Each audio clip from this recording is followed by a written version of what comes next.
منظورم اینه که اگه با هم ازدواج کنیم رحیم دیگه دست به این کارای احمقانه نمیزنه و کم کم خودش بیخیال میشه. ازدواج؟ اونم الان؟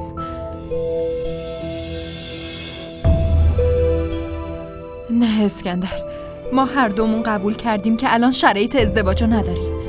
پس چرا این حرفا رو میزنی؟ جانان میدونم، اما به خاطر خودت دارم میگم، برای اینکه از دست رحیم خلاص بشیم.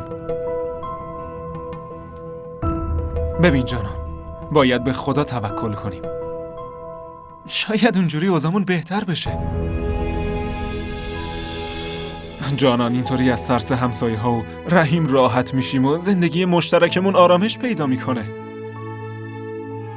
اون وقت میتونیم زندگیمونو با همدیگه زیر و رو کنیم.